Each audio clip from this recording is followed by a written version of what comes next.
Hello, and I'm going to read my book to you guys. Now, I'm sick. It's 8:40 on a Monday, so yeah, I'm a little tired, but I'm going to read this book to you guys. This is a book that I've been working on, and I'm going to read it to you guys, and I want to see what you guys think of it, what improvements I could maybe make. But yeah, this is my work. Please don't take it. But yeah. The World That Once Was. Katie. We were just goofing off in the back, listening to Mrs. Stephen lecturing on about why paper airplanes would get you in trouble with the principal. All six of us didn't care. We were the reason we were getting a lecture in the middle of math class rather than learning about the Pythagorean theorem. I don't know which one I would prefer. Craig. The six of us friends from the weirdo loser group, because that's very, very insulting, were just sitting in the back. Mrs. Steve, or Williams, whatever her name was, kept droning on about some theory thing. Grace. It was like silence. Everyone and nothing. All at once. It was like a world that once was, but now isn't. Miguel. No one was there. Everything. Just left behind like the nasty green stuff on a watermelon. It was just like humanity packed up their bags and left. But not by choice. Noah. People joke about my hunchback all the time. They call it Noah's Ark. In most situations, this wouldn't matter, but all of humanity just got wiped out, so maybe it is. I don't really know. Adam. I am so lost. Everything is gone? Well, humans at least. Leo, the class pet, is still just chilling on his rock. He's a lizard. Day 1. Craig. We just started exploring the school. Think of hospitals and horror movies. That's what this was like. We took Leo with us because we're not going to leave our poor little friend in a cage. We might have to eat the little guy later on, so that's always a possibility. Every classroom was empty. We decided to make a plan. All of us go back to our homes, and if no one is there, we meet back up at Lincoln Park. It's a little park near the library where kids meet up to hang out.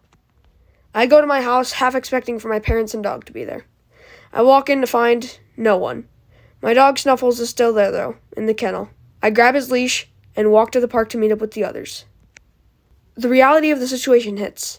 I'm probably never going to see my family again. I haven't heard from the others, but I'm expecting for none of them to see anyone either. I start to tear up. All my memories coming back. My mom, my dad, my annoying sister that I still loved anyways. We meet back up. All of us meet under the gazebo.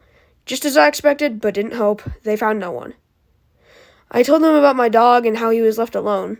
Grace held Leo like it held all her memories and thoughts in it. Little buddy probably doesn't even know what's going on. We think it's just a bad dream. We all decide to head to bed, even though it's only 1:47. Maybe a nap will end this all. We agree to meet back here after we wake up. So, we just head back to our houses even though we just came from there. I head back to my room and just fall asleep. Day 2. Grace.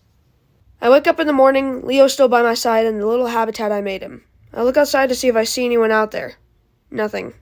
I walk downstairs waiting to see my mom making eggs for breakfast, but nothing. I get disappointed. I remember the plan to go back to Lincoln Park. I get there to see Miguel and Adam stick fighting. They both have brains as smooth as a baby's foot, which babies probably don't exist anymore. I sit there and wait for the rest to come. Eventually they all do. Craig, Noah, and Katie all show up. Craig immediately looks super upset, like he just got a 30% on a test worth 50% of his grade. He immediately starts shouting about why we're even here, about how we're being bullied by God. By 12, we realize if we don't want to die in a couple of days, we're going to have to steal. But I guess it's not really stealing if no one is left to steal from. We go back to the school to see if they have any pudding or jello. The food was already rotten because they served it rotten.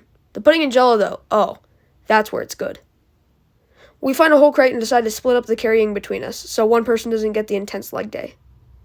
Luckily, we still have our bags. We go through the lockers, smashing one after another to get to the bags.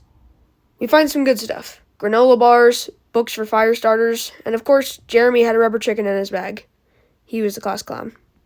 We take everything that can be of use, and Adam being Adam, he took the rubber chicken. He just said, "It's my duty," and then farted. He just made a duty joke in an apocalypse. Of course he did.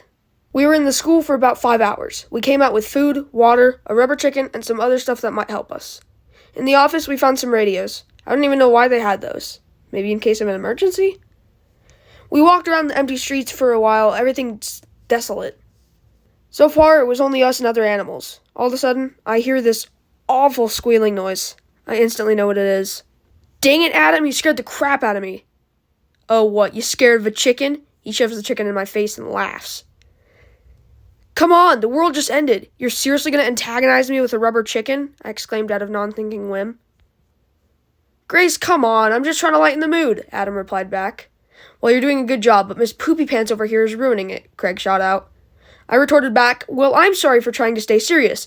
There is no one out there. We are alone. No one is out there to hear your jokes. It's just us. Shut up. We already know. You're just making it worse.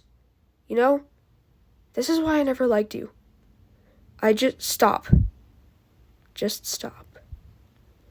Day 3. Adam. I'm the one that started this. Me. I used that dang chicken. I didn't think anything would come of it. I was just lightening the mood. Everyone is in a bad mood, from both the fact that we slept in the school on the floor and the fight yesterday. No one has been talking at all. I tried apologizing, but I got silence. It's about 12:30 and we are still at the school. No one is talking, but we don't really know what to do. We just sit there. All of a sudden, darkness. Only the light from the windows trickling in, revealing the dust in the air. The tension grew as we all looked at each other in darkness. We all realized that the power was out. Since no one was left, there wasn't anyone to keep the power going. Noah speaks the first word. I think we should head out. Maybe go look for a camp or something. Well, we probably need some flashlights if we want to be able to see anything, Craig replied almost immediately. Me, Adam, and Grace will all head to the office. You folks, stay here. It was shocking seeing Noah taking leadership. Noah's the type of the guy to sit in the back and laugh at jokes, many of those jokes being about him. So him making choices for the whole team was shocking, to say the least. I don't mention it, though. Noah starts talking to us on the way to the office, which is a pretty long walk, seeing as it's on the other side of a large school. That is all that I have written, so if you want to see more of my book as it's being written, let me know by leaving a like on this video, commenting maybe. But yeah. Anyways, that will be all for this little book reading session. Eventually, once the book is done, I will make, a full playlist, a full, reading thing. But if you want to stay updated on the book, I hate saying this, but please subscribe if you want to stay updated on the book.